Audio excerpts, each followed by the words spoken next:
What if you could help others to find the power to heal themselves? Physically, emotionally, and spiritually. When I started teaching my classes, it was in 2002, and I was just doing the past life regressions and contacting the subconscious part. But then as the time went on and we found how powerful this was and what we could do with it, a lot of the students began saying, you know, advanced past life regression doesn't really tell what it's all about. This is so much more than that. We think you should change the name. So it was a few years ago we decided to change the name to Quantum Healing Hypnosis Technique. And this is the healing technique that we've now been teaching it, well, since 2002, that's 12 years. What if you could time travel with them? Visit mythical places or angelic realms, other worlds, other galaxies. Help others to speak to their higher selves. You can. Dolores has taught thousands of people from across the world how to use QHHT, and now you can learn her method by going directly to dolorescannon.com. And don't forget to mention the discount code MORETALKS.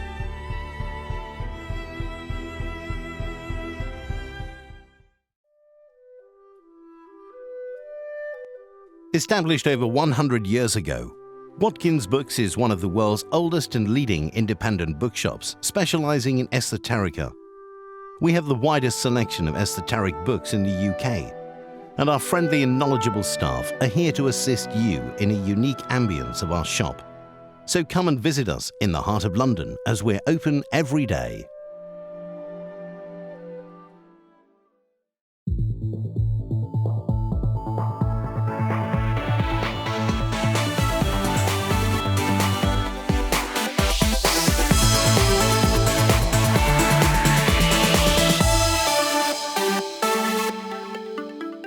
The comments and views expressed on The More Show are those of the people that make them and do not necessarily reflect the view of Kevin Moore, The More Show, or this radio station and its affiliate or sponsors. This show is for entertainment purposes only. Broadcasting from the UK and across the world online. You're now watching the UK's only alternative late night talk show, and I'm your host, Kevin Moore. For the next hour, I'll be covering subjects that will open up your mind and provide you with information you may have never heard before. On today's show, I'm joined with Candace Talmadge. Now, Candace is an inner shift specialist and has been a professional writer since 1976. Now, she's been a syndicated political columnist and written full-time or freelance for major print and online media. But nowadays she takes clients to meet their guides and writes about emotional and spiritual healing. She joins me today to discuss her latest book, Afterlife Healing Circle, How Anyone Can Connect to the Other Side. Well, Candace Talmadge, welcome to the show. Well, thank you for having me as a guest. Well, thank you for making today and allowing us to interview you. This is going to be very, very interesting. Now, I do really enjoy the shows when they're, really getting into connecting with spirit, and this is a lot about what your book is about, the Afterlife Healing Circle. Now, I was just asking you off air there, actually, that the Afterlife Healing Circle, that's the technique that you've developed as a bridging technique, as a way of communication. Is that right? Well, we didn't... What we did was we fused it, all right, and I will explain. The circle is especially among Native peoples, they have talking circles, and those were expanded in Canada to justice circles. It's a way of gathering the community together in equality. There's no head of a circle. And they bring forth a sharing that is healing in some manner. Then that's one part of our equation. And the other side is the traditional séance, which again is a circle of people. But the séance has been abused and exploited, and generally has about the same kind of reputation as a used car dealer, all right? And it's also used in purposes where Jan and I, my co-author and I, feel that it's not appropriate at all. Because one of the things that we insist on is that if you are going to contact a departed loved one, have an emotional connection.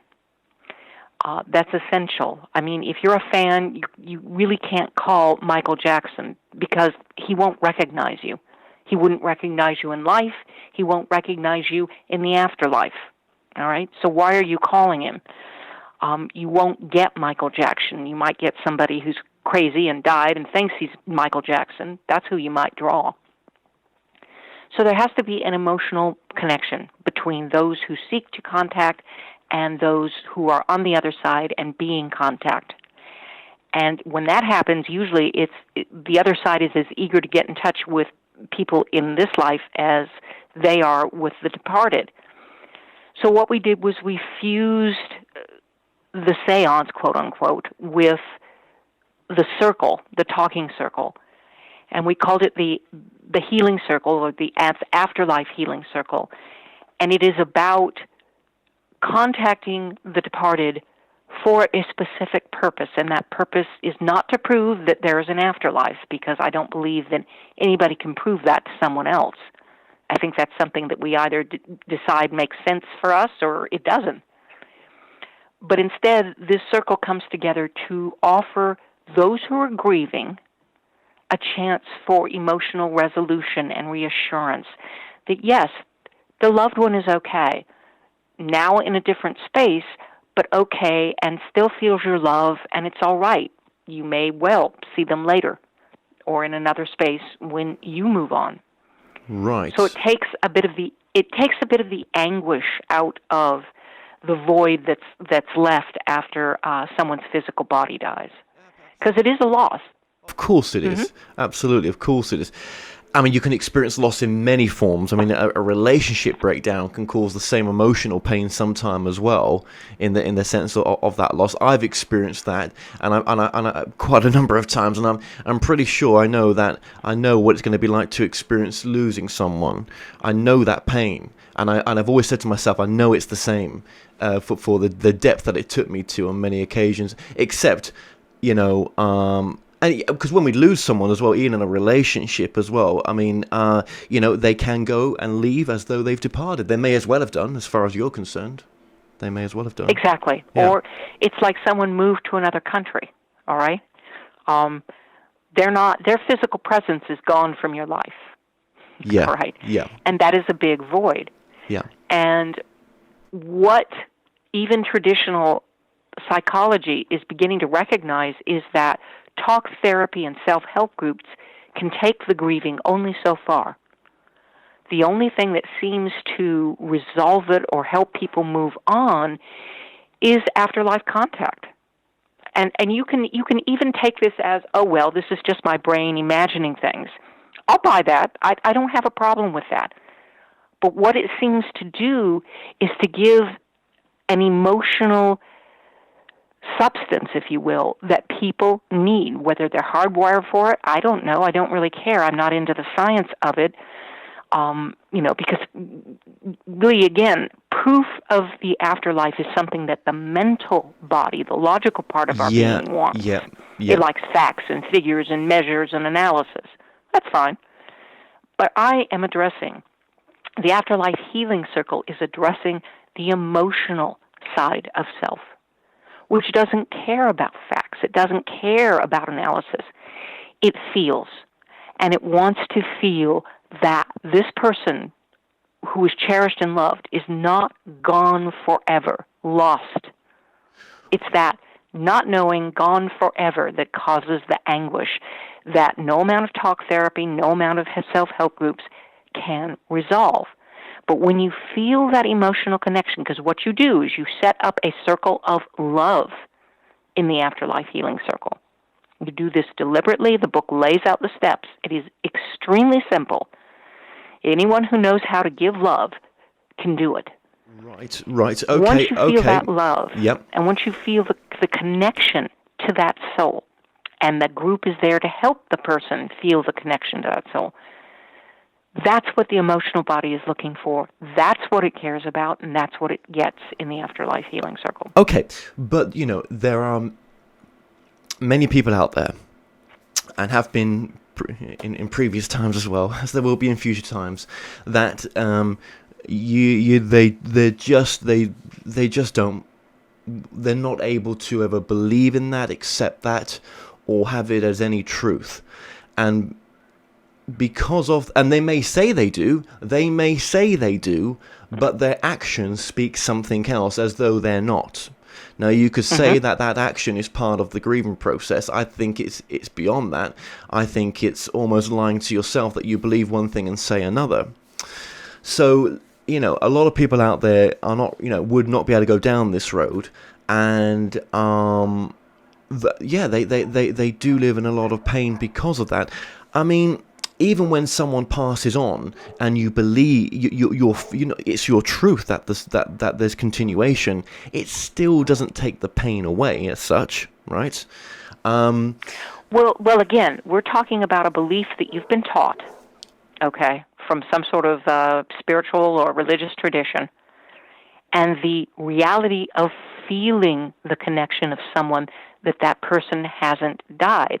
It's the difference between the mental intellectual, which is, being taught something, and grasping it at the emotional level. Well, yes, different. Absolutely. But, I know that I'll be able to connect to my father when he's passed on, and my mother as well, or anybody else who goes before, and I know I will be able to, but it doesn't mean that I've got 100% proof to myself that I'm able to do that. It's just it's my truth that I can, and I will. But it's still a lot of trust to bring that in. It's still a lot of trust in that moment to think that you're actually bringing that in.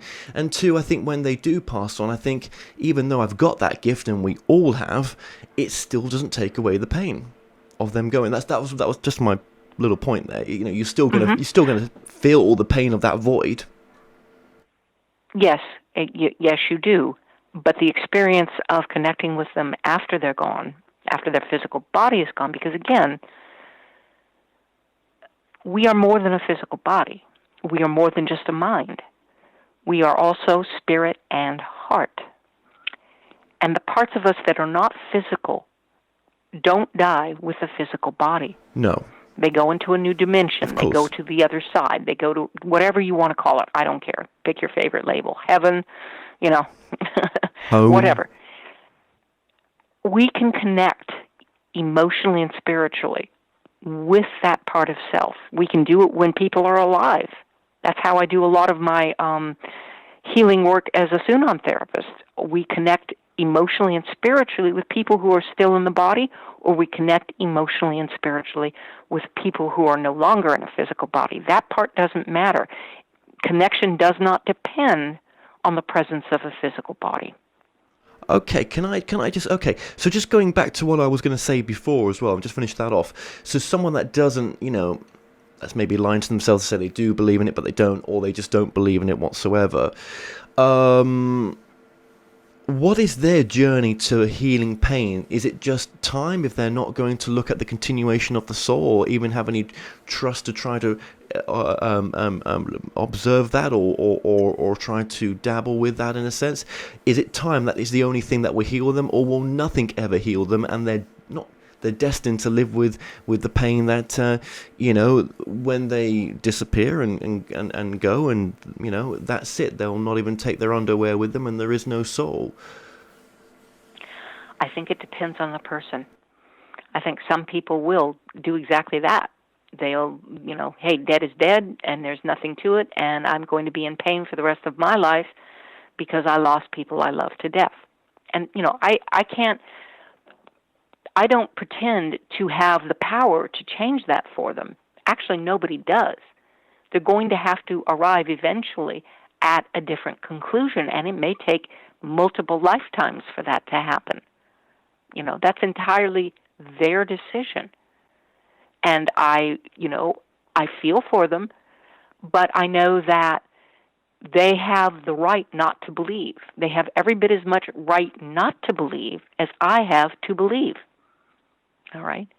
That's what free will is. You know, we're allowed not to believe in God. We're now not to believe in the afterlife. I'm okay with that. I respect them enough to let them go on their paths. I'm just saying that those who are open, or who might have a suspicion that maybe there's something to this, what happens when they actually have the experience of being in a circle of supportive people with feeling that love, feeling the love of the departed, it is very profound, very different from the mental experience of reading a book about someone's afterlife experience. Okay? Very different. To borrow from Mark Twain, it's the difference between lightning and the lightning bug. All right? I go for experiential, and I mean that at the emotional level, because only when it hits you emotionally can you live it. Yes. Can you live your truth? Can you say, hey, this is mine. Whatever anybody else believes, that doesn't matter. This is mine. And that's one of the things that the Afterlife Healing Circle can give you, an emotional experience that helps you redefine your personal truth. And I don't know what that is. I don't know what it's going to be. I'm not trying to define it for you. I'm trying to give you a method that has worked for me and my co-author and people we've helped, and we think it's a really great method because it involves this experience in a supportive small group that can help you, but it's not the only way to go. No. No. Now, I mean, you come across many people that, even people that interview you that are real non-believers, people even in this field that you've probably, or who shows you've been on, are really, you are on their own journey of trying to figure out what this greater reality of consciousness is. Myself, I'm pretty much in my own truth that consciousness is what we are, and consciousness is what we were before, and we will continue to be. It's our true nature, and it's just a word to describe that nature. It's not even the right word for it, but as in this physical incarnation, it's the word I choose. Some may choose a soul, whatever. They're just words. So let's just go into your backstory just a little bit here as well. How did you get into this work? Who were you before your current incarnation, in a sense, before this second career that you've been invoked on? Who were you before, and did you have this belief? And what was your aha moment to say that this is true for you? Well, I was a person who was very cut off from her emotions, and I was in journalism at a time when there are very few women in journalism, and even fewer women in business journalism. All right, so that's, I was sort of a very strange, stranger in a strange land in that sense. So I was in a very competitive field, and I did not have any happy relationships, and I was very sort of mentally focused. But there was a part of me that always knew there was something more than the traditional explanation or the common wisdom, the accepted wisdom. I didn't believe that. So I did a lot of searching, looking through books, and it was helpful. But again, I knew there was something missing, although I couldn't really put it into words. What I was looking for was the emotional experience, not the mental understanding. Because you can have an open mind, but if your heart is closed off, it won't be real to you. So what happened was I met Jenna through a class that she was teaching, and through Sunon therapy, I became connected to my heart again. And, suddenly I could begin to discuss what I was feeling, not just what I was thinking. And so I had a lot of aha healing moments in Sunon therapy, and then about 8 months later or so, the mother of one of Jana's clients needed the Afterlife Healing Circle. So Jana said, sure, let's get some people together on a Saturday, and we will help this woman. And that was Clara, who's in our book. And it was my first experience of it, and it just, if I'd had socks on, they would have been blown across the room, because it was the most amazing, wonderful healing experience, not just for Clara, but because everybody gets something out of it when you participate. So that was like, oh, okay, there is something to this. Yes, absolutely there is. Okay, oh gosh, where can we go from here? There's so many ways we could go forward. Actually, let's move just briefly, well, I say briefly, let's just move into the Afterlife Healing Circle, just so I've got this in my head. Can you briefly just talk through what is the process in an Afterlife Healing Circle, or is it something that's just contained to, for coming to a workshop with yourself, or can other people practice their own Afterlife Healing Circle once they've read the book? Well, that's the idea. Read the book and then get a group of people together and practice it. Okay, so does that involve okay, so when I speak to spirit, for example, I'm going into this is just my process. I'm going into a meditative state. I'm picturing a door. I walk through the door, then I'm connected. Okay? Mm-hmm. Just my process of doing it, right? How different is this to the process that you do? It's not all that much different. There are multiple ways to do this. If I'm with a client, then we do a meditation together privately. But in this group, we also go into a slightly meditative state, and we get everybody in that space, and the love that goes around the circle supports the communication. Okay, and are these people that are coming to you, are they giving their own readings to other people for the first time, or is it yourself and your spirit guide that are doing the readings for those around in that circle? Just fill those blanks in if you could. No, we're not doing a traditional reading in that understanding. The person who wants to connect is the inquirer. The conductor sort of starts the process off and keeps the love flowing. The other participants are there in the beginning to get information that will reassure the inquirer that the soul in the circle is the soul the inquirer wants to connect with. Then, after the inquirer is sure that, yes, this is my Uncle Harry or my daughter or whomever, the other people are there to help flesh out the message from the soul. And everybody feels the love, everybody's getting information, and hopefully we encourage them to speak up. The inquirer is told to say yes, no, or I don't know. Someone will say something, oh, I'm feeling this, or I'm seeing that, and the inquirer will say yes, no, or I don't know. And the whole point is just to get enough of what we call evidential material so that the inquirer is comfortable that, yeah, this is the person I want to connect with, or the soul I want to connect with. And then the group helps the inquirer communicate whatever it is. Just say, I love you. I'm sorry I didn't get a chance to talk to you before you died. I want to be reassured about where you are and what you're doing and if you're okay. That's what the group helps them with. It's not a traditional reading, all right? Everybody's getting this information. It's like Mark is saying, everybody's filling in each other's blanks. So it is a very empowering experience. I was going to ask you that as well. If you're going to go see a medium or a psychic, how is this experience, different from that one-to-one in this? If I can envisage it, because if we could play a video, that would be so great just to show people what that circle looks like. But if I can envisage it, then I think really it's the team building that takes place in that as well, but the experience that individually you get from sharing each other's stories and sharing each other's reading in a sense, and the validations, and it's being around each other and seeing those validations happen. I might have that wrong. Just tell us. I mean, is that kind of what it's like?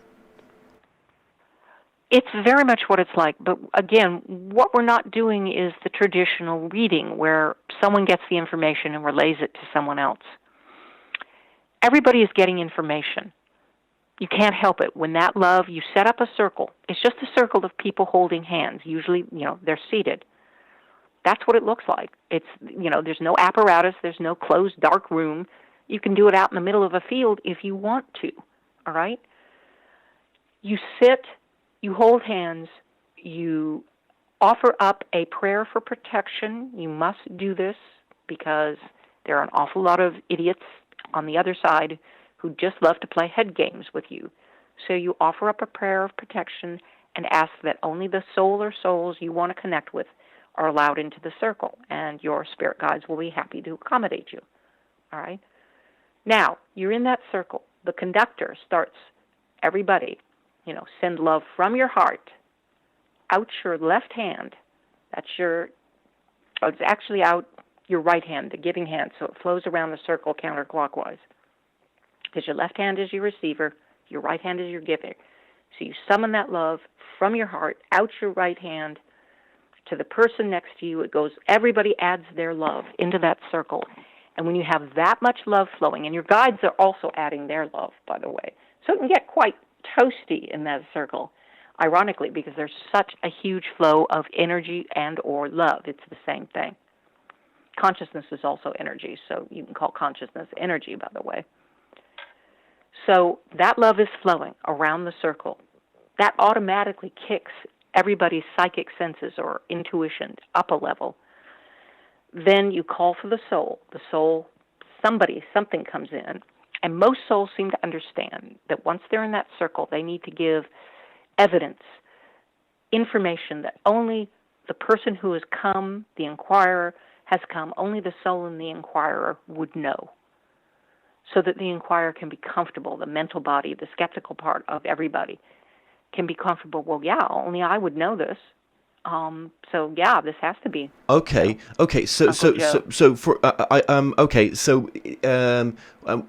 I suppose what I want to really ask as well is that, does there need to be one person that's really quite polished off with psychic or mediumistic abilities to be able to bring that through rather than the rest of the team? I mean, I know we're going to get into talking about we all have this ability. Well, we do.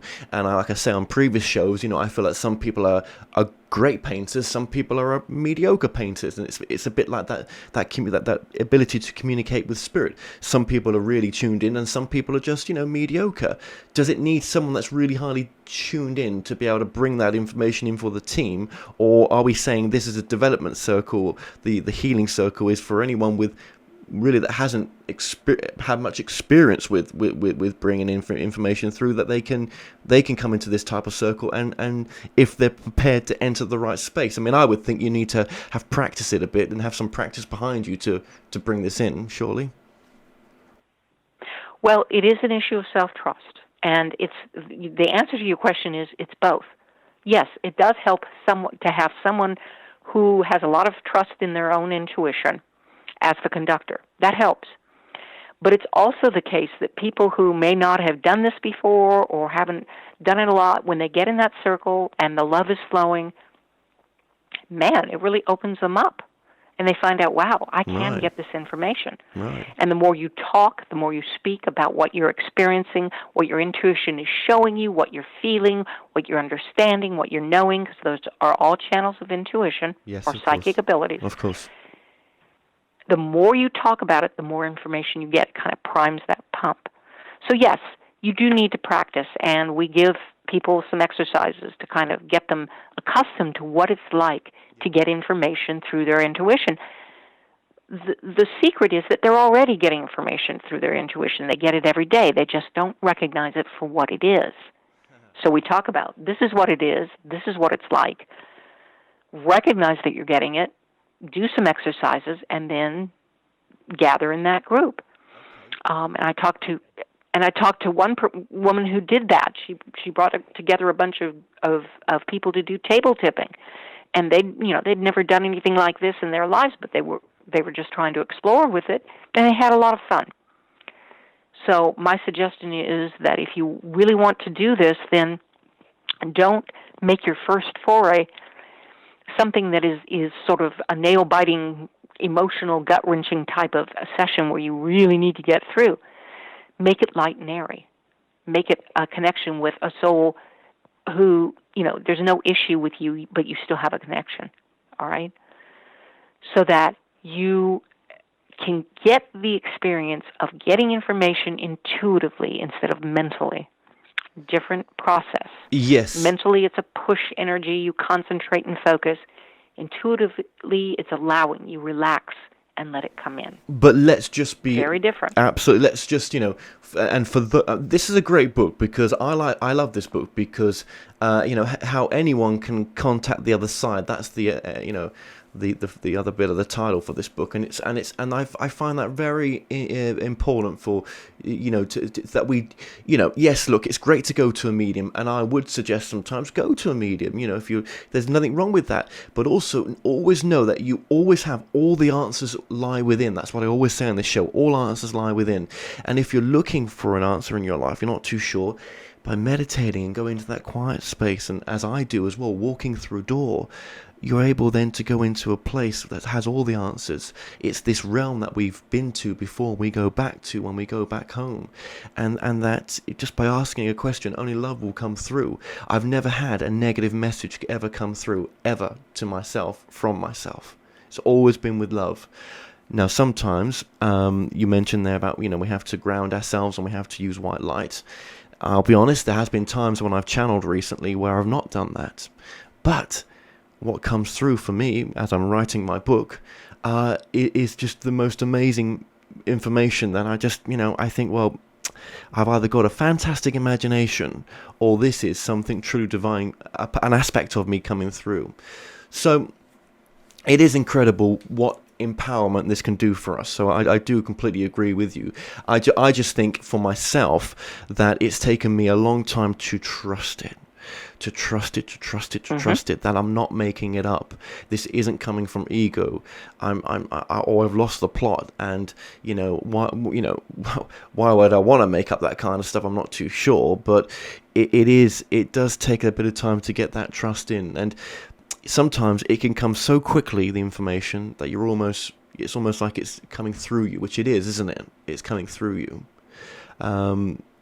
Yes, definitely, and the issue of trust really arises out of people's judgments against self.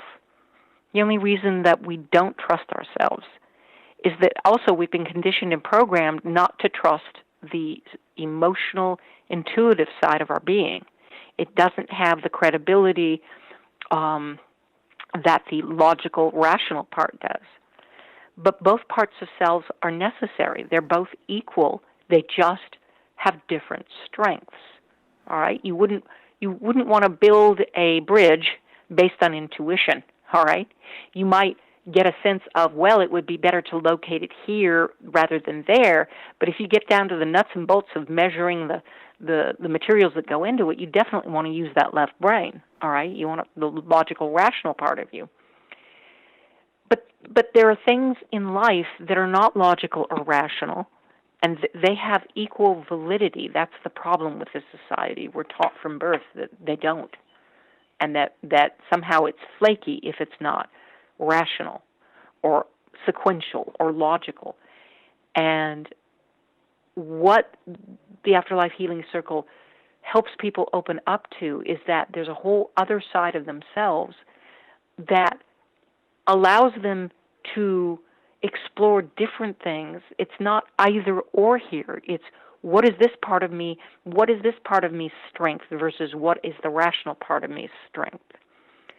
Because you talked about relationships. Well, I can guarantee you the rational part of you has absolutely nothing to do with relationships. All right? People meet at the heart level. They connect at the spiritual level. They don't, people call that mind to mind, but what they're really talking about is not the conscious, logical part of your mind. They're talking about the emotional and spiritual connection, all right? And that should be different because it is a different part of self. It has different needs and different strengths. And the reason we don't take it as seriously as we do is that we have judged against ourselves, and we are living in a plane of self-judgment. And until we address that imbalance with ourselves, we will always Well, doubt ourselves and okay, question ourselves. okay, but then you could say to do what you're asking people to do, which would really help them, which is, to enter this circle environment. It takes you to shred away the ego a little bit. If you're coming to something like this with loads of ego, guess what? It ain't gonna work for you. It ain't gonna work. You have to. This is really coming to a space and helping you heal the ego as well, I think, by practicing something like this. Right. Well, and I think that for me, it isn't so much about the ego, because I define ego as simply that which tells you that this is your energy versus someone else's energy, someone else's consciousness. It's how we differentiate between I'm me and you're you. I think in the sense that I understand your ego is that you come to it with a sense of denial or skepticism or hostility. And that will not work. You're right. If you carry any of that baggage into the circle, you're not going to get anything out of it, and you won't make any contribution. The best approach to the circle is, you can be skeptical. You can say, I'm not sure this will, I have no idea what this is about, and that's fine. But if you're open-minded and say, okay, I will give it a try, and I will find out for myself whether or not it offers anything to me. That's the perfectly reasonable, sensible approach to me. I don't believe that anybody should go in with a sort of naive, or unguarded, all right? Because people have been taken advantage of through the séance. I have a long history of fraud, so Well, where does that fraud come from? Is that somebody projecting to think? Is that where you get stuck, where you're not going with the trust, and it's coming from not even your higher self? It's coming from you. It's coming from the mind. It's not coming from spirit, and that's a sign of if it's coming from the ego when it's like that. Well, by fraud, I mean, basic deception. They have someone tell them about the loved one, so they seem to know more than they do. Or, there's all sorts of ridiculous side effects or sound effects, or, you're talking about playing out fraud, yeah. And they don't contribute anything. I mean, there really isn't. The circle as we practice it is very undramatic. All right, unfortunately. At the physical level, emotionally, there's a lot going on. You're feeling love, you're getting this amazing information, you're probably crying because there's so much joy at a reunion. All right? This person isn't gone from me forever. This is great. This is what I needed. I'm feeling better about it now. That is very emotional. So there's a lot going on emotionally, but physically it doesn't look like much, all right? There's no floating horns. There's no, dramatic thunderclap or anything like that. Oh, damn. So fraud is, yes, you can fraud yourself by not being open to something. Or you can have someone try to do a setup where there's just faked information or faked effects. And the way we do it, that is just irrelevant and not important, because we are going for emotional truth. We're going for emotional resolution. So none of that matters. When I first started the process of channeling, and I mean, if I was to go under now, I don't think I'd feel the same. I'm a lot more trusting of it now. But there were times where I just thought, oh my God, I'm just making this up. Yeah. And I felt so terrible for it after coming out of those sessions. Because I just thought, why am I putting myself through this just to feel so stupid for? Yeah. But there were signs in the end. There were signs that I couldn't ignore.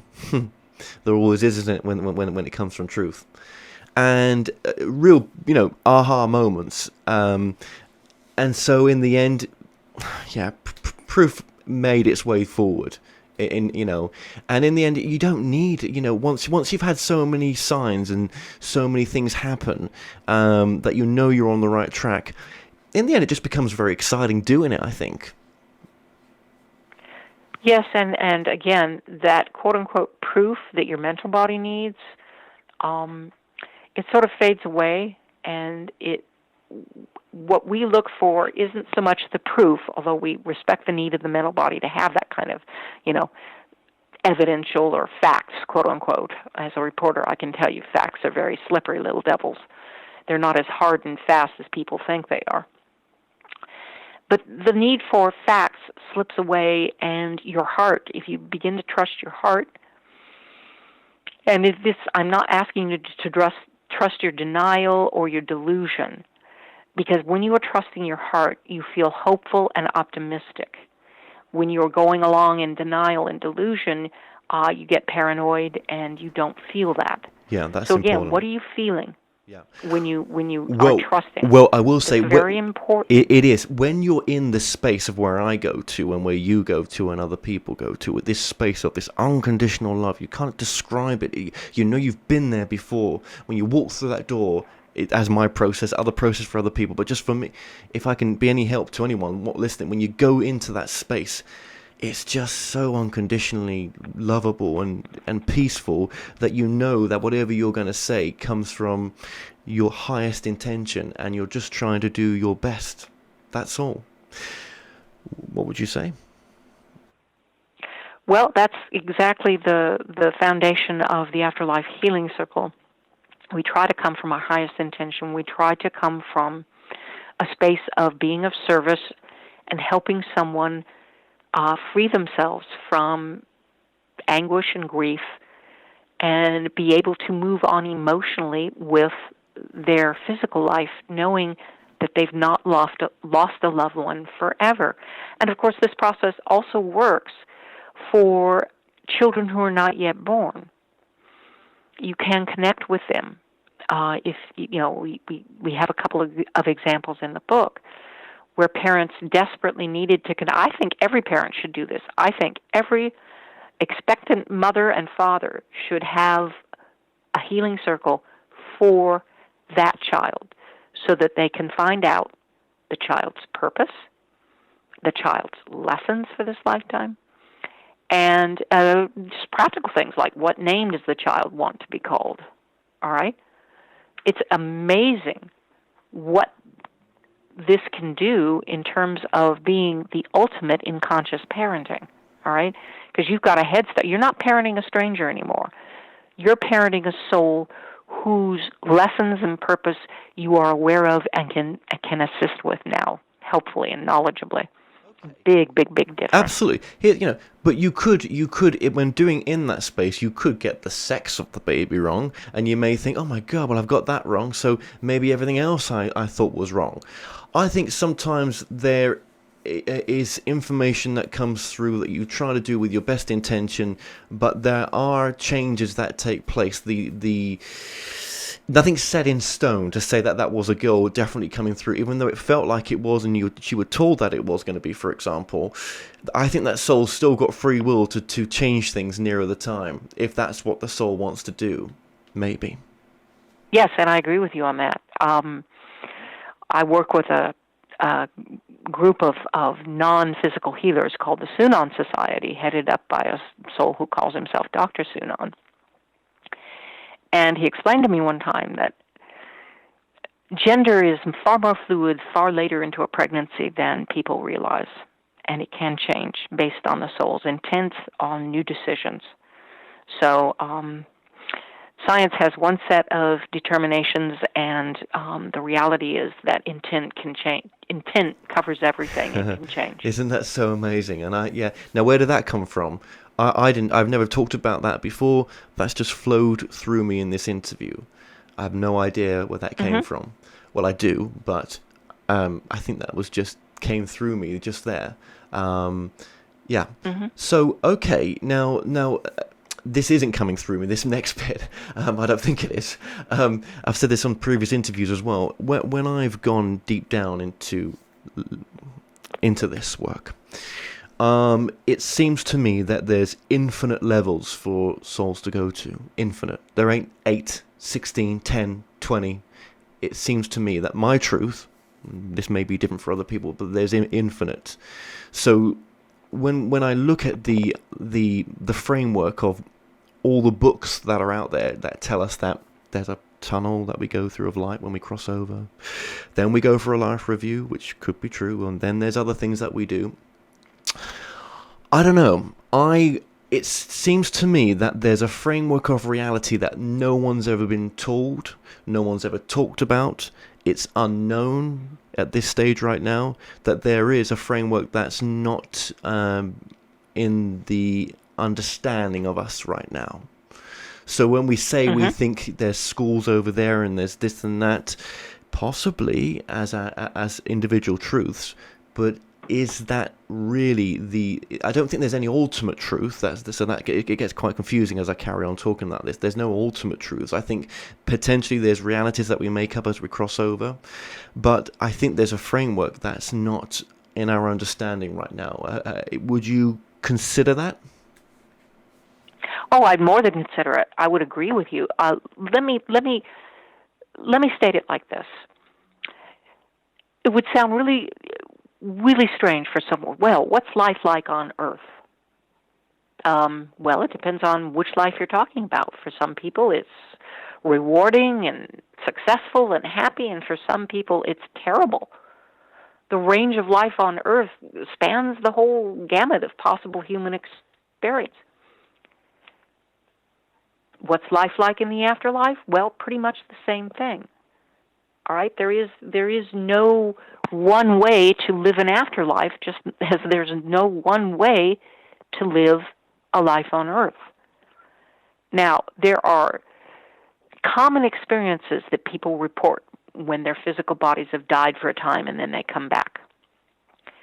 I believe that what you experience on Earth definitely grows out of what you believe about yourself. And again, I am not talking about a conscious belief. All right, no one would consciously believe to live in a war zone, suffer deprivation, starve to death. No one would consciously do that. But at the emotional level, what do we believe about ourselves? How have we judged against ourselves? Those bring into our lives the experiences that we have, the reality that we live. It's the same when our physical body dies, because those self-judgments don't die with the physical body, just as our consciousness doesn't die with the physical body. So what we expect at that emotional level, which is pretty much hidden to our surface awareness, helps set up what we experience in the afterlife, and the kind of existence we will find after our physical body dies. Now, there are certain common denominations that the majority of people seem to go through, but that doesn't account for everyone, and it can't, because we all have free will.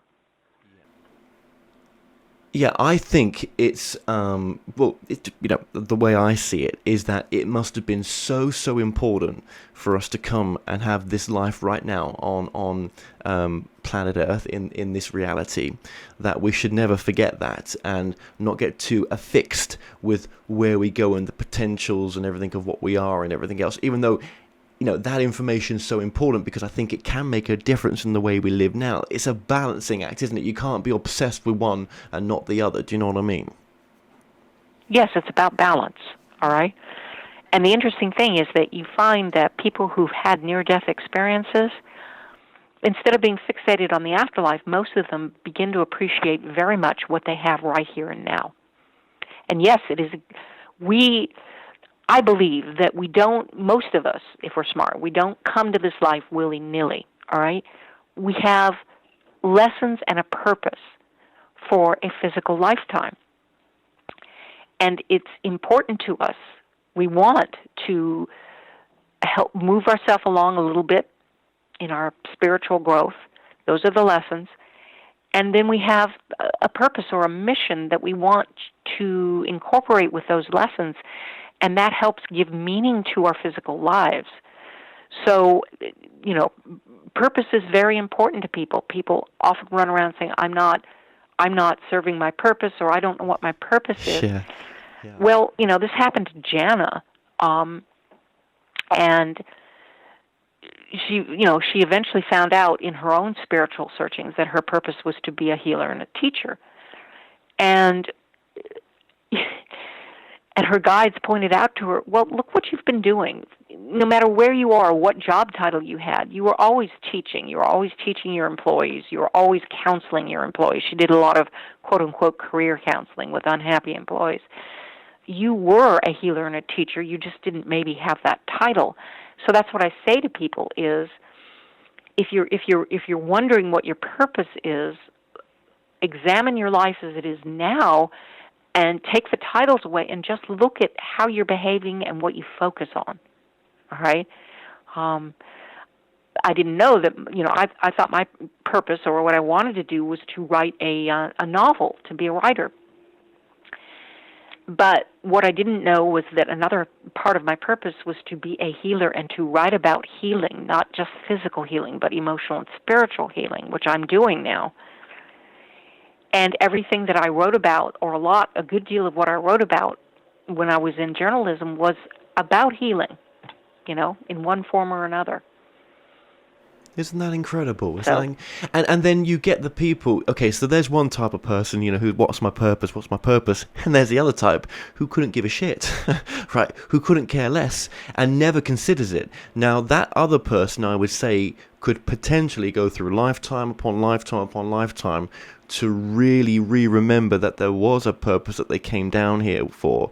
But just in this lifetime, it could be that they'll never even question it. Do you know what I mean? That and these are the most. Yes, I do know what you mean. These are beautiful people. I'm not saying they're not, right? I'm just saying I know that they'll never question it. Mm-hmm. And again, when we choose a lifetime, we don't necessarily. Sometimes we just choose. I just want to have fun in this lifetime. A peace and enjoyment, P&E, instead of a test and challenge lifetime. Okay, a P&E lifetime. That's what we call in Jenna's class, the Soul Search. Peace and enjoyment lifetime. And we only have all of eternity, so if we're smart, we'll kind of take this slowly and not try to overwhelm ourselves, because we do ourselves more injury by trying to heap too much on our plate with a particular lifetime. Because again, when you're on the other side, you forget the daily necessities of life in this physical reality, the need to make money, the need to feed yourself, all that kind of stuff. You forget that. And if you try to heap too much spiritual growth on your plate and too many lessons, you're going to end up probably walking backwards instead of moving forward. I completely agree with you there, right? You know what? I couldn't just right now dive all my feet into just the spiritual work. I need the balance of being in the business world as well. I would be so out of balance if I just did one or even the other. I need both. Do you know what I mean? Because this absolutely. Because you that's what I'm trying to say. There's no either or here. It's about embracing and accepting all of you, the grounded, logical, rational business person, and the connected spiritual being who brings through beautiful information. Each has its place, its strengths, and its role in your being. If they embrace each other and respect each other, you get a lot more, and you are a lot happier and more accepting of your whole self than if they're constantly at war. And in most people, they're either at war, actively at war with each other, or they're in sort of an uneasy, nasty truce of I'll ignore you if you ignore me. And it really doesn't do anybody any good. No, and these can be the most loveliest people you can meet that are like that to themselves. And it's like, oh, God, you're so nice. Why can't you just see it? That you just, just believe in yourself more, love yourself more, just see how special you are. No, but, they just get into these abusive relationships, and it's like, oh, it must be happening for a reason. I hope. Well, it's happening for the reason that sometimes souls choose to go through this because they want. So the soul is curious, Kevin. The soul wants to know, what is it like to die of starvation? What is it like to be a king or a queen? Souls seek different experiences because the only way you grow in wisdom is through the emotional experience, and the only way you get the emotional experience is by living that reality. Most souls cannot get something if they don't live it first, feel it, all right? That's involving all of self, not just parts of self. So they do go through this, and then there's the whole role of judgment against self. If you feel guilty, if you feel unworthy, if you've judged yourself to be unworthy, then what kind of a relationship will you attract to you except something that abuses you? All right? That's whole stuff going on away from the rational conscious mind. You can't get to it unless you ask the emotional part of you what's going on. No, okay, no. And I've heard this said before. I've said what you've just said there to other people. In this moment, I've forgotten it, like you do, and it's true. Yeah, I completely agree with what you're saying there. I do. You've just reminded me. Thank you for that. Now, when you are, I mean, gosh, you must be a little bit time served now, as they say, right? You've got to know your spirit guides, which... very, very quickly, could you say that your spirit guides are past life aspects of yourself? I believe that they are their own beings. All right, they have been with me in past lives, definitely, but they're not aspects of me any more than I am an aspect of them. All right, they have their own free will, their own spiritual growth paths and evolution. They have, before I came into this physical lifetime, they agreed to be with me during this physical lifetime and immediately after this physical lifetime to support me, to work on their own lessons, to help my spiritual, my purpose in this lifetime. They wanted to serve it, but they wanted to serve it on the other side rather than in this physical world. So they're sort of like allies and mentors and friends along the way of your path. But they are their own beings. They have their own free will, and they can't violate your free will. They can only offer options and perspective, love and support. They're not there to tell me what to do. Your guides are not there to tell you what to do. They're there to open your options and love you, basically, if you will let them. Okay. Would you be surprised that if you changed that truth of what you've just told me there, went back to your guides and said, this is now my embraced truth of what I think of what you may be, and they turn around to you and said, well, that's okay, we'd rather you come up with your own truth of who we are, and we were waiting for you to come up with that truth, but we were never going to force it down your neck. Yes, you're right, this is who we are actually, but that was for you to find that out. So I'm saying to you, would you be surprised if that understanding is even the understanding? No, it wouldn't surprise me at all. But again, what are you comfortable with? Absolutely. I'm comfortable with... What's your truth? Yeah, what's your truth? I would never dictate that to anybody. I explain my truth of my guides because it's been so helpful to me. Other people also find it helpful. But other people, again, more people may choose to consider that guides are just aspects of their own consciousness. I only say that to you because I just see that there's such a great reality beyond our understanding that what we think, well, what if actually it's even bigger than that? Even guides. What if it's not what that is? It just helps us to retain it to that right now because that's just easy to fit into our reality right now and it helps us carry on to the next level. But it's not. It's even bigger than that. Well, that could possibly be. But it's interesting. There's a book by a psychiatrist about inner healing called Dr. Gerald Epstein. And during the sessions that he was using with his clients, their inner guides would appear. That's what he called them. What he found very interesting was that the inner guides would never, ever do anything unless the patient actually asked them to. Ah, there you go, right? Yeah. The patient always had to give them permission to act on the patient's behalf, which I find very interesting because I don't think that if guides were aspects of your own consciousness, they would need permission to act on your behalf. So I think that they're their own separate consciousness, energy fields, and yes, we are all connected at the conscious level, at the energy and spiritual level, but they have their own free will, their own spiritual growth paths, and they've elected to be part of your team, as it were, to help you through a physical lifetime. And believe me, we've done experiments where we've asked our students' guides to back away from them and go out, and oh my goodness, the difference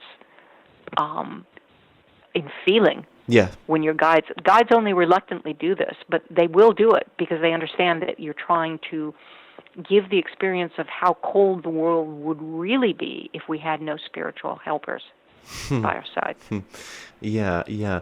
Well, yeah, absolutely, and they're always by our side. You know, there's such a wealth to your work. We've barely scratched the surface here. You know that.